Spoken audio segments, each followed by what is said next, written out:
14वें अध्याय में 3 प्रकार के गुणों का वर्णन।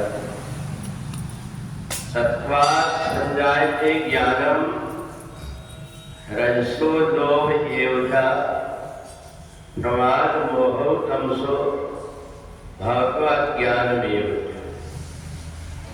भगवान कहते हैं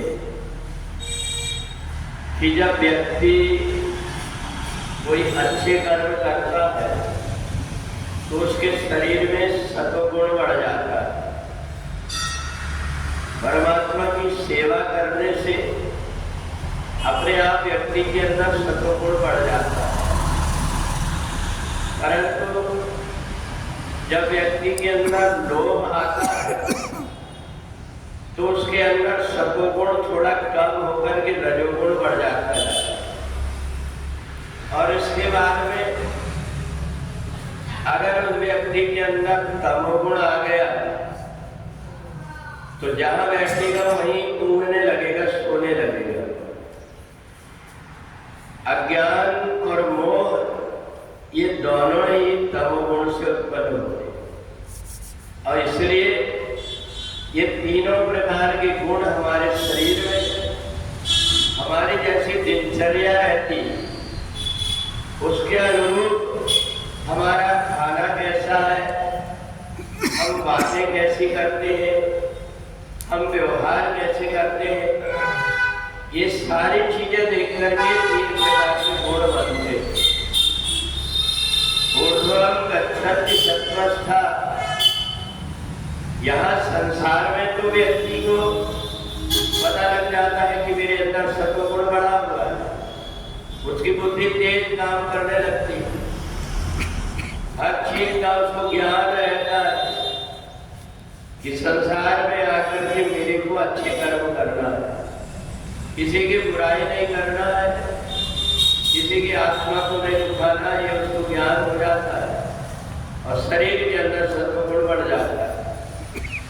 परंतु व्यक्ति जब परमात्मा की सेवा में, परमात्मा की पूजा में उसके मन के अंदर लोभ उत्पन्न हो जाए, ये मैं जो कुछ कर रहा हूं इसके बदले मेरे को क्या मिलेगा,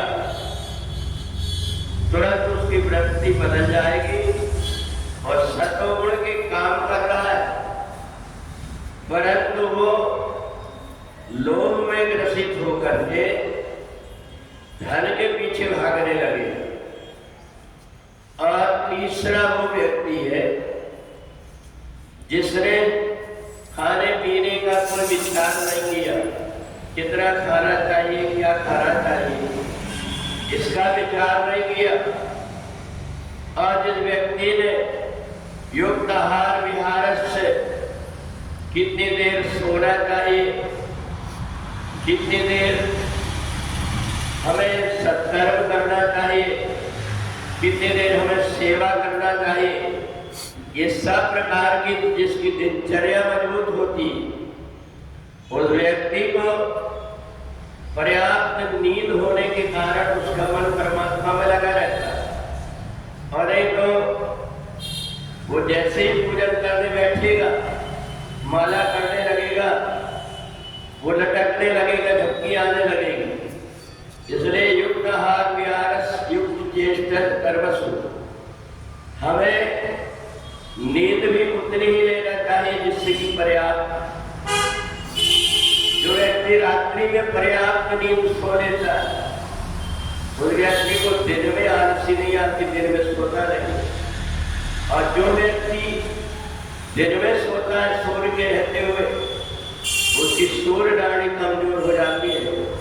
वो कितना भी साधना करे, कितने भी पूजन करे, पर तमोगुण उसके आसपास घेरते रहता है। तो इसलिए भगवान ने तीनों गुणों को हमारे शरीर में, हमारे कर्म, हमारे आहार विहार से उत्पन्न होते हुए बताया। और जब व्यक्ति सतोगुणी व्यक्ति शरीर छोड़ता है तो वैकुंठ लोक चला जाता है, रजोगुणी शरीर त्यागता है, इसी संसार में जन्म मरण के चक्कर में पड़ जाता है। और तमोगुणी व्यक्ति अगर शरीर त्यागता है तो कीड़े मकोड़े बनकर के 84 तो इसलिए तीनों प्रकार के गुण हमारे आहार विहार, हमारे दिनचर्या से संबंधित है। इनको जो सुधार लेता है, उस व्यक्ति के अंदर इन गुणों की प्रधानता